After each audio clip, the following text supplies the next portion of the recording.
A mistake, a gun, and 2 Texas cheerleaders. We've got the details.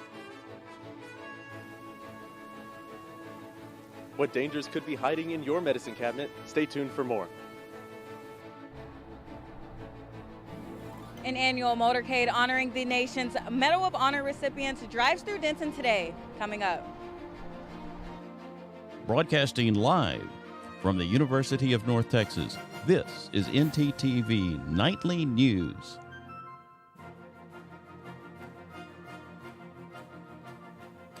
Good evening and thank you for joining us on ntTV Nightly News. I'm Mauricio Ortiz-Segura. And I'm Naomi Sanchez.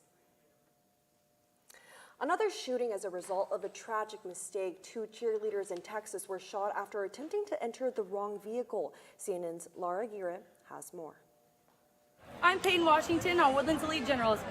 Peyton Washington, one of 2 Texas cheerleaders shot after a wrong car mix-up Tuesday. Arrested and charged is this man, 25-year-old Pedro Rodriguez Jr. Police say Rodriguez allegedly fired at the girls after Washington's teammate accidentally got into his vehicle at a carpool drop-off, thinking it was her own. That teammate, Heather Roth, was slightly wounded. Washington was critically injured and airlifted to a hospital. I was trying to apologize to him, and then I just, halfway my window was down, he just threw his hands up, and then he pulled out a gun, and then he just started shooting at all of us. The managing director of the girls' cheer team says that Washington is a fighter, rising to the top of her sport despite being born with 1 lung. She's a mentor and a role model to so many kids in this industry. She's an amazing athlete, amazing kid. In Kansas City, 84-year-old Andrew Lester pleaded not guilty to felony charges Wednesday afternoon, accused of shooting 16-year-old Ralph Yarl last week when the teen came to Lester's home by mistake. A probable cause statement reveals Lester told police he was scared to death of Yarl when he fired his gun. This should be a federal hate crime, at least investigation. I believe that it merits federal hate crime charges and a conviction. Yarl is recovering from gunshots in the head and arm. Attorney Lee Merritt sharing this picture on Instagram Wednesday, referring to Yarl as a walking miracle. I'm Laura. Truly a tragic story. We wish the 2 teen girls and Ralph Yarl a speedy recovery, and ntTV will continue to provide updates as the story develops. Rampant gun violence across the nation has prompted the Texas House panel to consider a series of gun reform bills. This comes as the state nears the 1-year anniversary of the Uvalde school shooting. CNN reporter Michael Adkisson has more. It was just last session Texas approved new permitless carry policies granting most every adult above 21 access to firearms without a permit. Since then, and nearly a year ago, the mass shooting at Robb Elementary School in Uvalde, killing 19 children and 2 teachers, fueled the fire for gun control advocates. I remember a time when we would be horrified by a mass shooting because it was a rare, almost unheard of event. Unfortunately, we don't live in that time anymore. Today, a House panel created this session by Speaker Dade Phelan and chaired by Republican Ryan Guillen, tasked with the express goal of enacting community safety policies, including firearms regulation, is meeting to weigh in on more than a dozen bills, many of which could lead to arms control. Among them is a House bill from Representative Tracy King, whose district includes Uvalde. His bill would ban individuals under 21 from purchasing semi-automatic rifles, directly targeting situations like in Uvalde, where the shooter legally purchased those kinds of weapons on his 18th birthday. Democrat Roland Gutierrez, who represents Uvalde in the Senate, called this a significant step. We can prevent so much that's happening in our country and in our state if we put our minds to it. It's unfortunate that this discussion is not happening in the Senate. Lieutenant Governor Dan Patrick, who presides over the Senate, has chastised Senator Gutierrez for bringing up gun control legislation on the Senate floor, usually saying it's not related to any bills being discussed. Stick to the topic of the issues that you're asking questions on, or you will not be recognized in the future. In fact, none of Senator Gutierrez's 29 bills, many of which cover gun control, have been taken up for any discussion. ntTV will continue to provide updates to the proposed legislation as they become available. And today marks the anniversary of the infamous 51-day standoff between federal authorities and the cult led by David Koresh in Waco, Texas. The fiery, tragic end of the standoff occurred 30 years ago after 4 federal agents and 82 members of the Branch Davidian, including 24 children, died in a violent confrontation and an ensuing fire. The standoff started back on February 28, 1993, after ATF agents attempted to arrest cult leader David Koresh for stockpiling illegal weapons, but Koresh and his followers refused to leave the compound. The FBI eventually decided to forcibly move in on the compound with tear gas. Then a fire set the building ablaze. More than a dozen surviving branch members were later charged with a deadly shootout in the compound. 8 were found guilty of voluntary manslaughter and weapons charges, while 11 others were acquitted of conspiring to kill federal agents.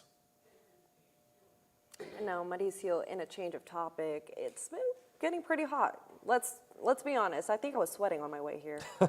Well, maybe it's time to start thinking about wearing some, summer clothing when we're out and about. And I know our weather anchor, Kayla Bumpus, can tell us if we should do that today and tomorrow if we happen to be outside. How about it, Kayla? As you can see, I've broken out my summer attire, so you might want to too as well today if you're going to be out. Right now it is 82 degrees Fahrenheit, feeling a little bit warmer at 85, and wind speeds are peaking at 23 miles per hour. We are going to continue to see those clouds, and they are going to stick around tonight. It's going to cool down to 75 degrees, feeling around the same, and wind speeds are going to slow down to 20 miles per hour. Now tomorrow, those clouds are going to lead to thunderstorms in the morning mainly, and then the clouds are going to linger for the remainder of the day. We're going to see 77 degrees. It's going to feel a little warmer at 80 degrees, and wind speeds are going to slow down to 16 miles per hour. That's all I have for now. Stick around for this week's full weather. Thank you, Kayla. Now, the annual Congressional Medal of Honor recipient Motorcade has made its way through Denton on I-35 today, with hundreds of vehicles passing through the area. ntTV's Talea Munson is on the scene above I-35. Talea, what more can you tell us about the Motorcade and what is currently going on in the area? Hey Nomi, here on Interstate 35, you can imagine how many vehicles I've seen pass by, but the most important ones are still on their way. The annual Congressional Medal of Honor recipient Motorcade. Since 2001, Gainesville has honored Medal of Honor recipients with parades, ceremonies, and dedications. The Medal of Honor is the nation's highest medal for valor in combat that can be awarded to U.S. Armed Forces members. Today's Motorcade features public safety vehicles and motorcyclists that honor and escort these recipients from the DFW airport to Gainesville. More than 500 vehicles are expected to pass through the area, so there are significant delays and closures, so be sure to take an alternative route if you're in a rush to your destination. Now, if you're just here to see it for yourself, the Denton Department Police asks that you just pull over to the right so the motorcade can pass. Well, that's all I have for you. Back to you, Nomi and Mauricio at the desk. Thank you, Talea, and we send our thanks to all the honorees as well. Coming up, we have new updates on the potential abortion pill ban that could be coming around, and we'll tell you more on the expired medications and how to take care of them. And a new study on the effects of social media on mental health in teens is in the works. All of this and more coming up next. Did you know you have access to video equipment like DVDs, video games, and cameras? That's right, you do. Come on down to Chilton Library and fulfill your media dream. Located on the bottom floor next to the student sculpture. Hope to see you there soon. Hey girl, you know you look good. I like the way you move and groove. I'm not sure.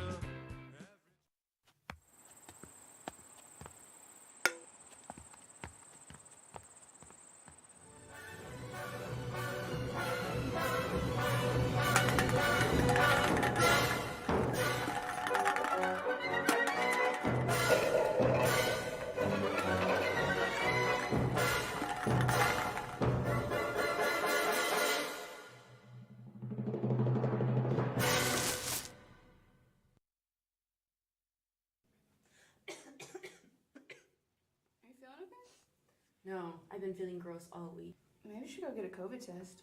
I already have all 3 of my shots. Yeah, but you can still get it. I mean, maybe you should go get one just in case. Yeah, you're right. We have that party and all that. Yeah. Where do I even get tested here? Let me check. You can find free COVID testing sites at the University Union, room 381 on weekdays, 8 a.m. to 7 p.m., and on weekends, 1 p.m. to 7 p.m., and at Chestnut Hall, room 120 from 8:30 a.m. to 4 p.m. You have to show the QR code given to you when you arrive for an appointment. Tests take no longer than 10 minutes to complete. Results will be sent through text or email within the next 48 hours. I got a negative COVID test. Me too. Oh my god, let's go to the party. Yes. Let's go.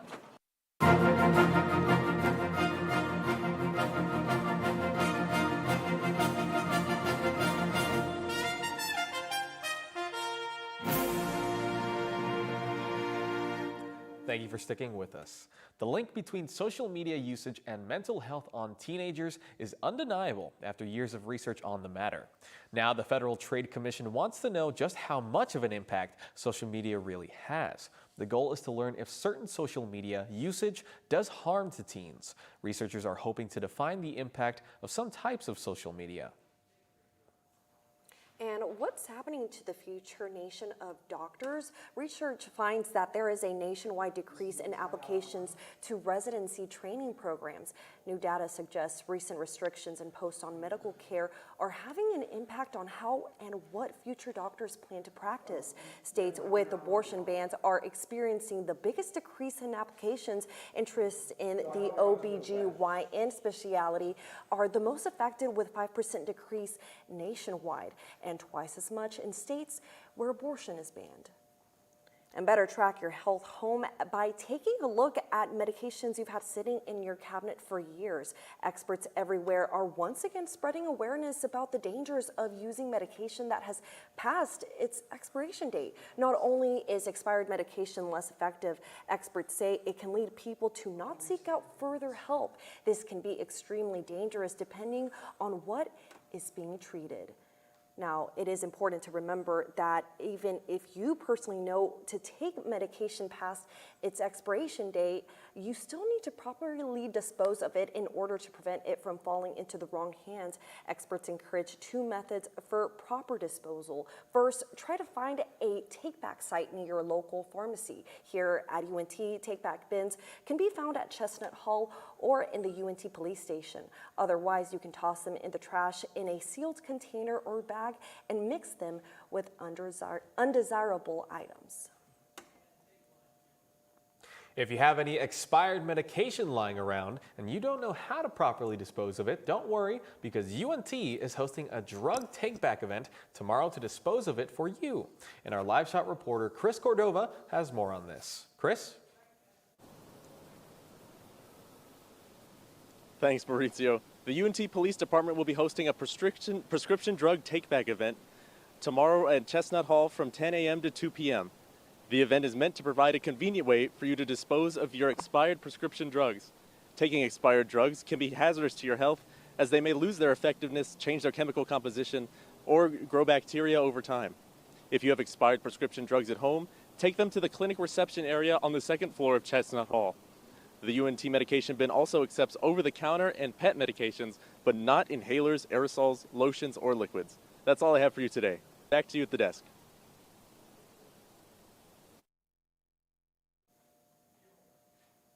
Thanks, Chris. The DeSoto School District is being proactive in what they hope will ensure a smooth end to the school year. Their concern? Backpacks. Officials announced that students from the 6th grade through high school will not be allowed to carry backpacks through the end of the semester. The rule goes into effect next Monday. They'll be allowed to carry a small sandwich bag-sized clutch or pencil bag, and that's it.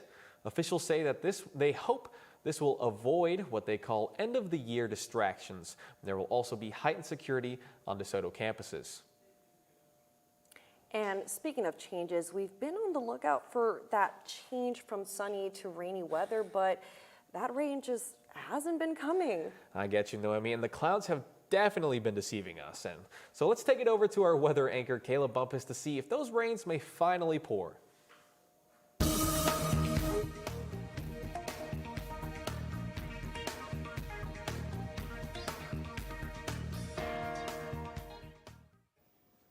If rain is what y'all are looking for, you will not be disappointed by this week's weather. Let's take a look. Right now in North Texas, it is 82 degrees, which is a little bit warmer than we've been seeing recently. In Paris, Texas, it is 77 degrees Fahrenheit. And similar in Sulphur Springs, 78. Over in Stephenville, it's a little bit warmer at 85. And in Graham, it's 90 degrees, which is the summer weather we have been waiting for. Across the state, we're seeing similar temperatures, a little bit cooler. Over in El Paso, it's 83 degrees Fahrenheit. In Amarillo, it is 86, so a little bit warmer, closer to the 90s. And in Abilene, it is 93 degrees Fahrenheit, so much warmer. This week's forecast is a little similar. Let's take a look. Thursday, it is starting off with a high of 78 and a low of 54 with chances of thunderstorms, so be on the lookout for that. Those thunderstorms are going to leave clouds for Friday and Saturday. Friday having a high of 74 and a low of 47. Saturday having a high of 74 as well and a low of 49.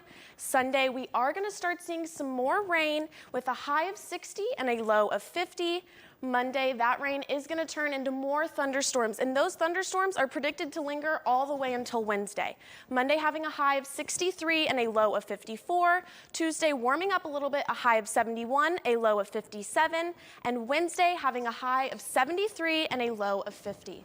That's all the weather I have for you this week. Back to you at the desk. Thanks, Kayla. Oh, man. No, I mean, you know what? I'm getting pretty hungry right now. I think I might have skipped lunch. Do you know anywhere I could possibly get a bite to eat? I mean, I personally don't, but I know our own Chris is here to tell us about the next place to get the freshest food in Denton. Stay tuned for Denton Eats coming up.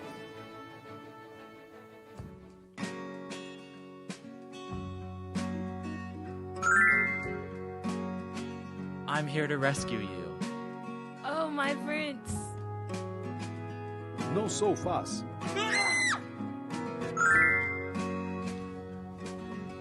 This toy is going to be awesome.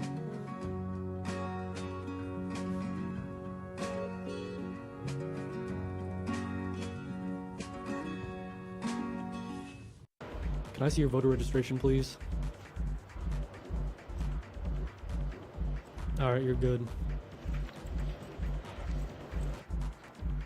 No registration, no entry. All right. Let me see your voter registration card, please. I'm not registered to vote. No registration, no entry. Dude, my friends are already in there. No registration, no entry. What the? Join the club. Register to vote today.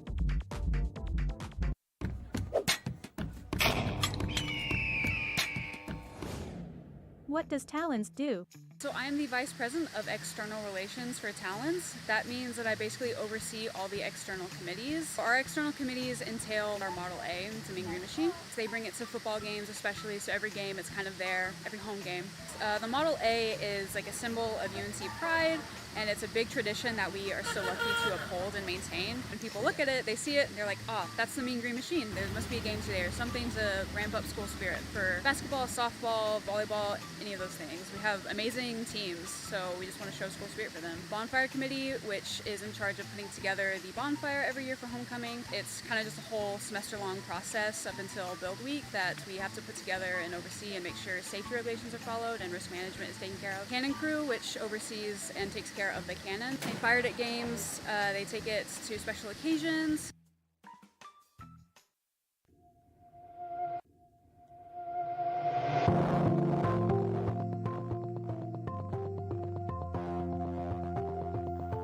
Earth Day is just around the corner, but you can show the earth some love early and grab a nice lunch and drink at the Greenhouse Restaurant.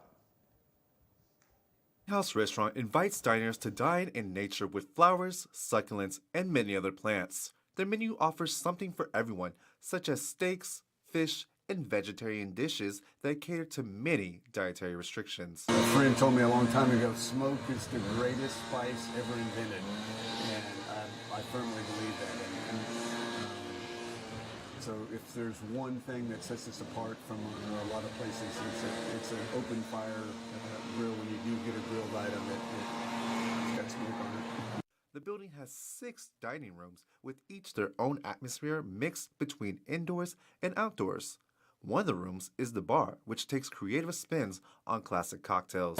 We try to kind of keep the pretension down a little bit with our drink menu. We have a lot of fun stuff. Pairing, we do have pairing, definitely. Our bartenders are really good at recommending for different dishes and things.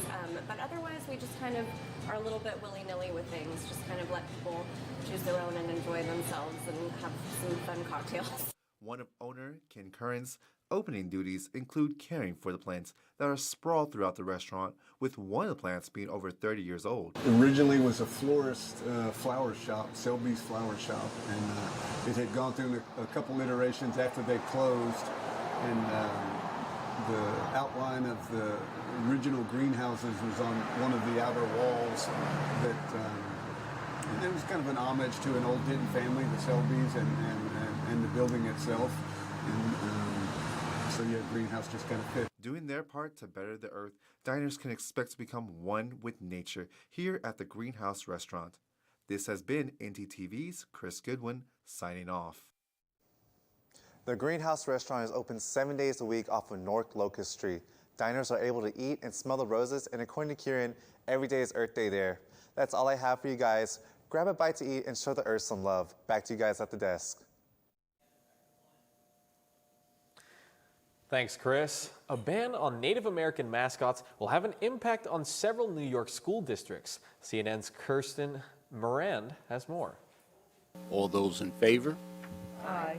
The Board of Regents unanimously approved the state education department's requirement that districts across New York can no longer use Native American names, mascots, imagery, or logos. We're committed to following those regulations, those changes. Tonawanda City Schools Superintendent Dr. Timothy Oldenburg is now preparing for his district to change its logo. Oldenburg says this change will be costly with no support from the state. And we're a district that's going to comply, and we're going to do very good work working with our stakeholders, our community, and again, most importantly, the students, in determining what our next steps are. If changes aren't made by the end of the 2024-2025 school year, it could be ineligible for state aid. We will have to, because of New York State, change our chief and our Native American male figurehead that we've been using since the inception of the district. Iroquois Central School District Superintendent Douglas Schofield says the school's mascot, when it was created, was done out of a sign of respect. Because it's been respectful, and we want to be respectful, if this is the direction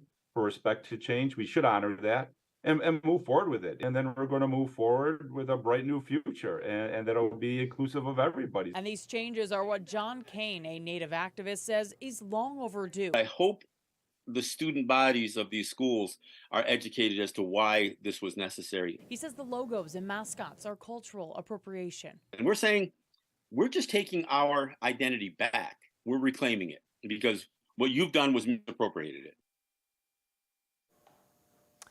I hope these schools can make a smooth transition to a more appropriate mascot.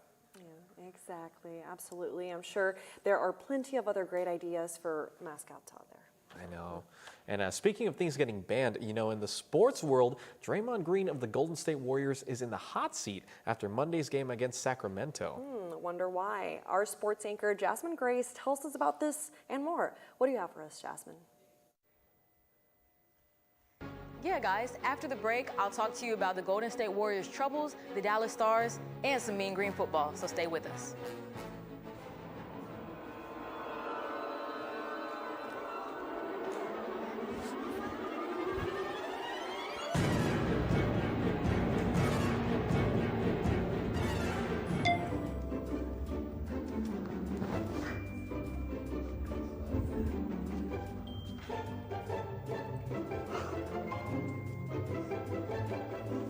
Make sure y'all get the transition right back to Mauricio this time.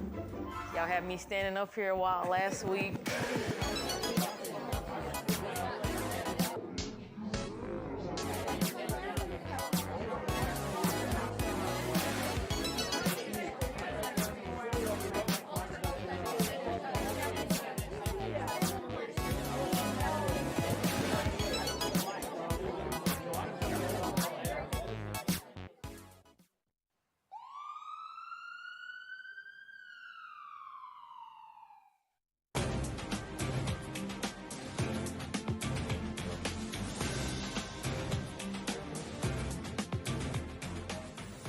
The Golden State Warriors' Draymond Green has been suspended for Game 3 of the NBA playoffs.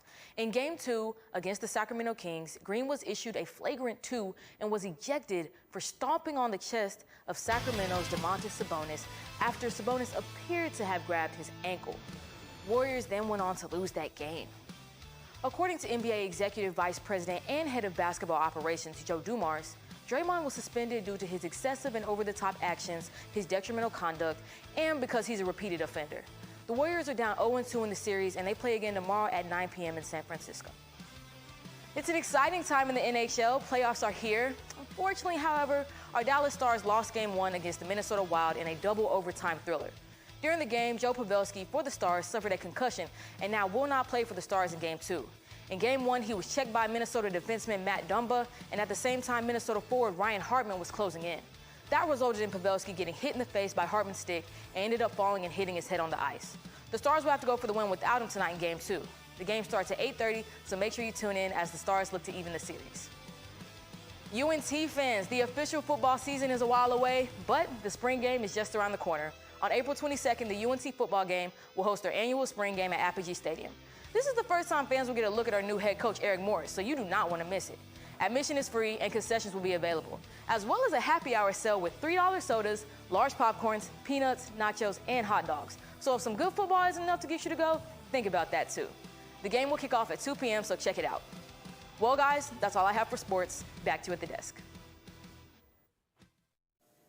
Thanks, Jazz. Well, if you're in the mood for a few tunes, then head over to the Lyceum. ntTV's Camille Perrine is vocalizing at the moment. Camille?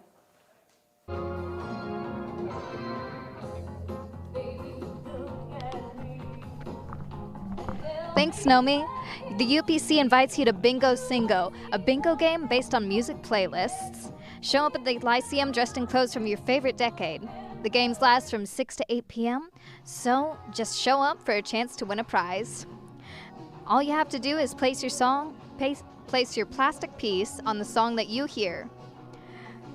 And Connect 5, UPC is giving away merch from across the decades, from classic rock vinyls to a Taylor Swift 2024 Save America Again banner. There'll be multiple rounds of different types of bingo, so join when you can. Back to you at the desk. Thanks, Camille. And good news for all you Camp Rock fans out there. Your favorite brother trio is coming to Dallas after their announcement that they are having 3 secret shows in Los Angeles, Baltimore, and, you guessed it, Dallas-Fort Worth. The announcement was made on their Twitter at Jonas Brothers. And those who are looking for a chance to nab at those tickets are going to have to register online through Ticketmaster's verified fans by Thursday, April 20th at noon for the lottery-style ticket process. This will be the second time the Jonas Brothers have performed in the last few months. And as you can see, the last time they played here was at the halftime headliners for the Dallas Cowboys Thanksgiving Day game last season. There are many songs that they have released, and Mauricio, you have to tell me what you're looking forward to. Well, I mean, if you must know, I'm kind of hoping to hear their newest single, Waffle House. Yeah. You know, I kind of feel like I'll connect to it on a spiritual level. Yeah, you know what? Honestly, I haven't listened to them since like their camp rock phase, but you know, maybe they have something going on. We'll have to see. We'll have to see. But yeah, so thanks for joining us here at ntTV Nightly News. And this is our final broadcast of the Wednesday night, but do join us tomorrow at noon and tomorrow at evening at 6 here on North Texas Television.